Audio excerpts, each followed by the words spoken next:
ਗਰਮੀਆਂ ਦੇ ਮੌਸਮ ਦੇ ਵਿੱਚ ਜਾਨਵਰਾਂ ਨੂੰ ਦਰਪੇਸ਼ ਹੋਣ ਵਾਲੇ ਸਭ ਮਸਾਇਲ ਦੇ ਵਿੱਚੋਂ ਅਹਿਮ ਮਸਲਾ ਹੈ ਚਿਚੜਾਂ ਦਾ। ਫਾਰਮਰ ਬਹੁਤ ज़्यादा ਪਰੇਸ਼ਾਨ ਹੈ ਕਿਉਂਕਿ ਚਿਚੜਾਂ ਦੀ ਵਜ੍ਹਾ ਤੋਂ ਮੁxtਲਿਫ ਬਿਮਾਰੀਆਂ ਬਲੱਡ ਦੀਆਂ ਜਾਨਵਰਾਂ ਨੂੰ ਲੱਗਦੀ ਹੈ। ਅਕਸਰ ਔਕਾਤ ਉਹਨਾਂ ਦੇ ਵਿੱਚੋਂ ਜਾਨਵਰ ਦੀ ਜਾਨ ਵੀ ਚਲੀ ਜਾਂਦੀ ਹੈ। ਇਹਦਾ ਬਿਹਤਰੀਨ ਹੱਲ ਅੱਜ ਦੀ ਵੀਡੀਓ 'ਚ ਤੁਹਾਨੂੰ ਦੱਸਾਂਗੇ। ਵੀਡੀਓ ਸ਼ੁਰੂ ਕਰਨ ਤੋਂ ਪਹਿਲੇ ਰਿਕਵੈਸਟ ਹੈ, ਵੀਡੀਓ ਆਪ ਵੀ ਵੇਖੋ, ਸ਼ੇਅਰ ਕਰੋ ਤਾਂ ਕਿ ਦੂਸਰੇ ਲੋਕ ਵੇਖ ਕੇ फ़ायदा हासिल ਕਰਨ।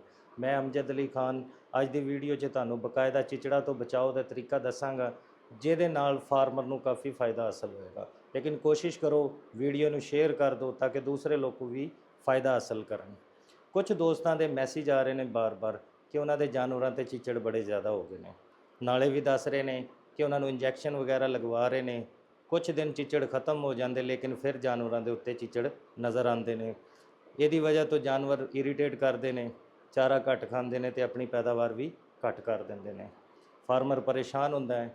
ਫਾਰਮਰ ਨੂੰ ਚਾਹੀਦਾ ਕੁਝ ਮੈਨੇਜਮੈਂਟ ਕਰੇ, ਖਾਸ ਕਰ ਵਾੜੇ ਦੀ ਯਾਨੀ ਫਾਰਮ ਦੇ ਥੱਲੇ ਸਫਾਈ ਦਾ ਖਾਸ ਖਿਆਲ ਰੱਖੇ। ਉਹਨਾਂ ਨੂੰ ਚਾਹੀਦਾ ਹੈ ਕਿ ਅੱਛੇ ਤਰੀਕੇ ਨਾਲ ਫਾਰਮ ਨੂੰ ਸਾਫ਼ ਕਰੇ, ਜਿੱਥੇ ਵੀ ਗੰਦ ਹੈ, ਕੋਈ ਸ਼ੈ ਵੀ ਹੈ, ਉਹਨੂੰ ਸਾਫ਼ ਕਰ ਦੇ ਤਾਂ ਕਿ ਜ਼ਮੀਨ ਦੇ ਵਿੱਚ ਚਿਚੜ ਨਾ ਰਹਿਣ, ਆਂਡੇ ਨਾ ਦੇਣ।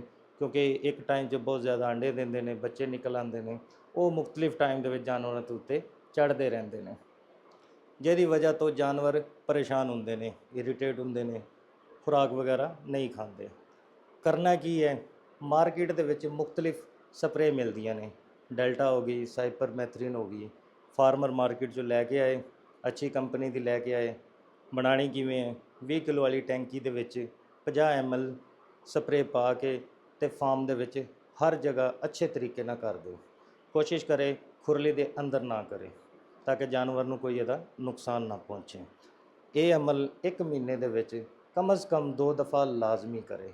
ਇੱਕ ਦਫਾ ਇੰਜੈਕਸ਼ਨ ਲਗਵਾਏ ਤਾਂ ਕਿ ਜਿਸਮ ਦੇ ਉੱਤੇ ਜਿਹੜੇ ਚਿਚੜ ਨੇ ਉਹ ਵੀ ਖਤਮ ਹੋ ਜਾਣ,